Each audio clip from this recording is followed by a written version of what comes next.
സദ്യ കഴിക്കാനിരിക്കുകയാണ്. വെറും സദ്യ ഇല്ല, നല്ലൊരു അടിപൊളി ഓണസദ്യ തന്നെ കേട്ടോ. Hello friends, welcome back to my channel പിരിയ ഫാൻ ഫുഡിയാണ്. ഞാനിപ്പോൾ ഒന്നുള്ളത് നമ്മുടെ തൊട്ടടുത്തുള്ള ബിൽഡിംഗ് ആയ ഫാത്തിമ ബസാറിലാണ് കേട്ടോ, വണ്ടൂരിൽ. അപ്പോൾ ഇവിടെ ഒരു ഓണപ്പരിപാടി നടക്കുന്നുണ്ട്. അതിൻ്റെ ഭാഗമായിട്ട് ഒരു പൂക്കളും കാര്യങ്ങളൊക്കെയാണ് ഇട്ട് വെച്ചിട്ടുള്ളത്. മാത്രമല്ല ഇവിടെ നല്ലൊരു ഓണസദ്യ എന്തെങ്കിലും അവർ സെറ്റ് ചെയ്തിട്ടുണ്ട്. അപ്പോൾ നമുക്കും അതിൻ്റെ ഒരു കൂപ്പൺ കിട്ടിയിട്ടുണ്ട്. നേരെ ചെന്നത് എല്ലാവരും നല്ല പോളിങ്ങിലാണ്, നല്ല വെട്ടിക്കൊണ്ടിരിക്കുന്നുണ്ടോ. നമ്മൾ കുറച്ച് ലേറ്റ് ആയിട്ടാണ് എത്തിയത്. അത് നേരെ ഇരുന്നത് വായൻ്റെ വിരിച്ചു. പിന്നെ ഓരോന്നായിക്കൊണ്ട് ഇങ്ങനെ വരാൻ തുടങ്ങി. ഇതിൻ്റെ പേര് കാര്യം നമുക്കറിയില്ല. കാളന് ഓലന് കൂട്ടുകാരികളെല്ലാം ഉണ്ട്. തൊട്ടടുത്തുള്ള ആൾ തന്നെ ട്രഡീഷണൽ രീതിയിൽ തന്നെ കഴിച്ച് തുടങ്ങിയിട്ടുണ്ട്.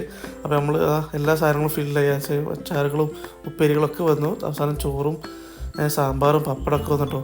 അപ്പോൾ ഒരു രക്ഷയില്ല, നല്ല ടേസ്റ്റ് ആയിരുന്നു. അവസാനത്തെ കൂടുതൽ അടപ്പായസം എടുത്ത് വരണ്ടാണ്, കിടില് സംഭവമായിരുന്നു. അപ്പോൾ എന്തായാലും ഫാത്തിമ ബസാറിൻ്റെ ഒന്നിച്ചോളം അടിപൊളിയായി. അപ്പോൾ നിങ്ങൾക്കും ഇതുപോലെ നല്ല കിടില് ഓണസദ്യ കഴിക്കണമെന്നുണ്ടെങ്കിൽ നേരെ ഇങ്ങോട്ട് വിട്ടോ. അത്തം 1 മുതൽ 10 വരെ ഇവിടെ ഉണ്ടാവും. 139 രൂപ വരെ ലെക്ക് വരുന്നുള്ളൂ. അപ്പോൾ സ്പോട്ട് മറക്കണ്ട, വണ്ടൂർ പാണ്ടിക്കാർ റോട്ടിൽ ഫാത്തിമ ബസാറിൻ്റെ ഉള്ളിലുള്ള ഊട്ടുപുരയിലാണ്. അടുത്ത കട.